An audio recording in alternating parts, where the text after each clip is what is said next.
Sebelumnya, saya awali dengan salam pengajali. Om Swastiastu, Om Awagnamastu Namasidom. Yang pertama-tama, marilah kita mengaturkan puja astungkare kehadapan Ida Sang Widiwasa karena atas asangketra waranugarnya dapat menghadiri persembahyangan hari ini dengan keadaan baik dan sehat. Pada kesempatan ini saya akan menyampaikan dharma yang berjudul Etika dan Sembahyang. Umat sedharma yang saya hormati, kata etika dalam Kamus Berbahasa Indonesia berarti pola atau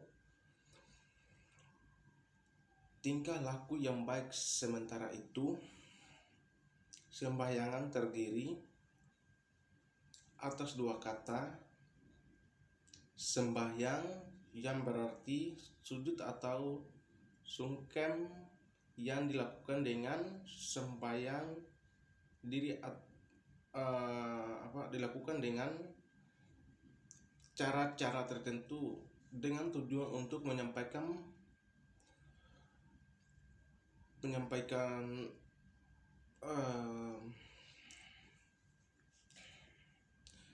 penghormatan, perasaan, hati atau pemikiran baik dengan ucapan kata-kata maupun tanpa ucapan. Misalnya, hanya sikap, pikiran, dan hayam berarti yang dihormati atau dimuliakan sebagai objek dalam pemujaan, yaitu Tuhan Yang Maha Esa.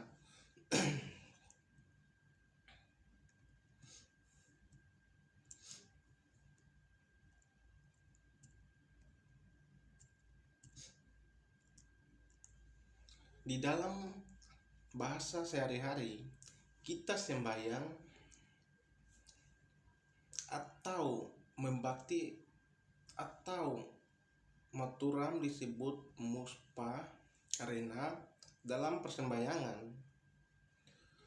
itu lazim juga dilakukan dengan persembahyangan kembang atau puspa. Disebut membakti karena inti dari persembahan itu adalah penyerah diri seluruh hati tanpa pamrih kepada Sang Hyang Widiwasa.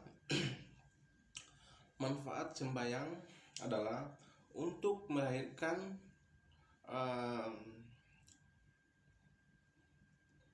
kesehatan selain pikiran,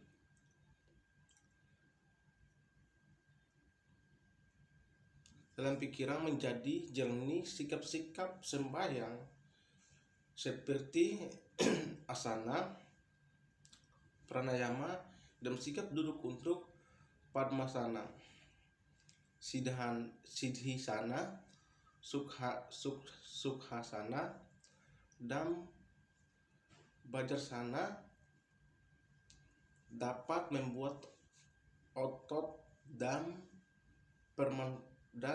pemanasan menjadi bagus.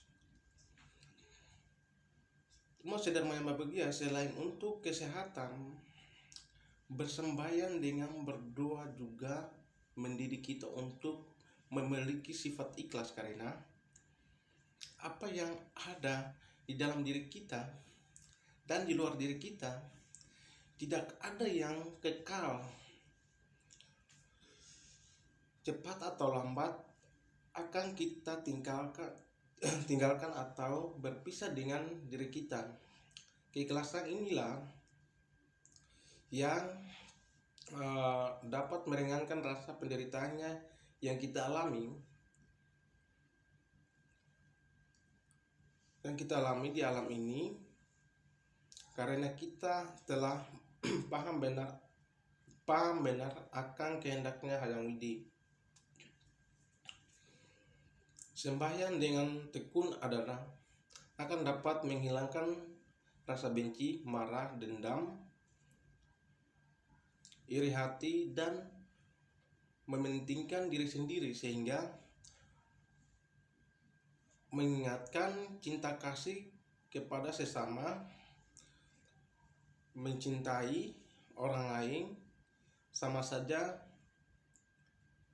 membenci orang lain sama saja membenci diri sendiri, karena jiwatman yang ada pada semua makhluk adalah satu, bersumber dari Tuhan seperti yang diajarkan dalam Tat Wama Asih, yang artinya kamu adalah aku, kamu adalah aku. Kemudian dengan sembahyang kita dimotivasikan untuk melestarikan alam, karena bersembahyang membutuhkan sarana yang berasal dari alam seperti bunga, daun, buah, dan air. Ada hal lain yang harus kita jaga ketika melaksanakan sembahyang, terutama ketika sembahyang dilaksanakan di pura, yakni tingkah laku dalam media-media Hindu pada hari Jumat tanggal Juni 2018 menjelaskan tentang bagaimana Sang Hyang Widi, bagaimana Sang Hyang yang baik dalam benar di pura. Bersembahyangan perlu suasana yang hening, damai, dan sakral. Sedapat mungkin usahakan agar anak-anak tidak ribut, berkelahi, menangis, atau tertawa terbahak-bahak di pura selagi bersembahyangan. Ibu-ibu yang memomong anak dapat menitipkan anaknya di Japapura kepada anggota keluarga yang lainnya. Seterusnya diatur untuk bersembahyangan bergiliran. Juga anak-anak di bawah bersembahyangan asal diyakini tidak akan ribut di pura. Wanita dilarang masuk ke pura dengan rambut terurai yang sering kita sebut mengembah, karena rambut wanita yang terurai simbol marah atau nesti. Semuanya layak dalam keadaan marah, sedih, atau terlalu gembira juga dilarang masuk ke pura. Berbicara mengenai bagaimana tata cara masuk ke pura, dewasa ini lagi ngetren gadis-gadis, bahkan juga ibu-ibu pergi ke pura memakai kebaya yang terbuat dari bahan tipis seperti kaca, sehingga dengan jelas terlihat busananya dan bentuk tubuh yang menonjolkan juga terlihat. Hal ini sangat bertentangan dengan norma agama, karena akan mengganggu konsentrasi orang lain yang sedang bersembahyang.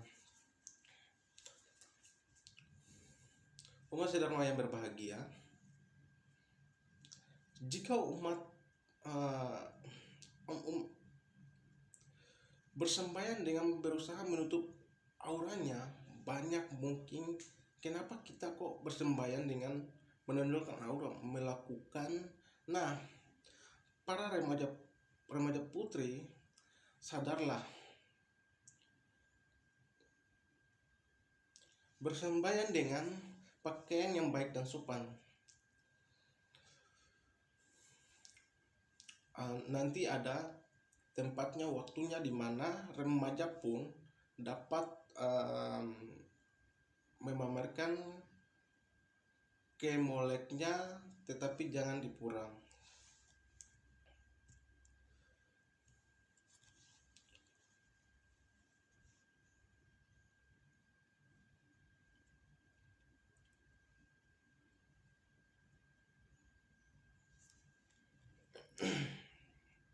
Umat sedharma yang berbahagia,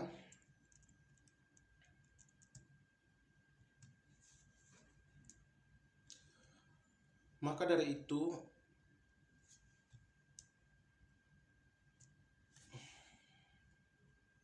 Kemudian, hal yang paling sering terjadi yang dapat membuat suasana dalam pura tidak tenang adalah ngobrol, bahkan sambil sambil ngegosip, padahal seharusnya dalam melaksanakan sembahyang di pura yang boleh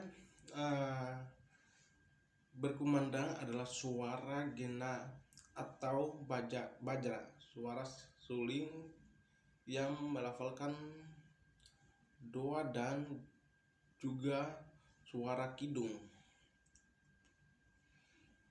Namun kenyataan ini jauh kalah dengan suara obrolan umat, terutama ketika pembagian tirta. Maka dalam kesembahyaan ini saya berpesan, janganlah kita melakukan hal itu. Sebaiknya kita saling menjaga diri masing-masing, sebab obrolan-obrolan tanpa kita sadari dapat menyinggung perasaan orang lain. Maka dari itu, umat sedama berbahagia berhati-hati dalam berbicara, sebab kata-kata yang kita ucapkan bisa saja menyakiti orang lain. Apabila terjadinya di pura, tentu saja akan mengganggu jalannya persembahyangan. Ada sebuah kutipan lagu yang dapat kita jadikan referensi untuk meningkatkan serada dan bakti kita, yaitu lagu dari Ebit G. An yang berjudulnya Harus Renung. Kita mesti telanjang dan benar-benar bersih, suci lahir dan di dalam batin. Tegaklah ke dalam sebelum berbicara. Mungkin drama wacana yang saya bawakan. Kalau ada salah kata, saya minta maaf. Saya tutup dengan Parama Santi. Om Santi Santi Santi Om.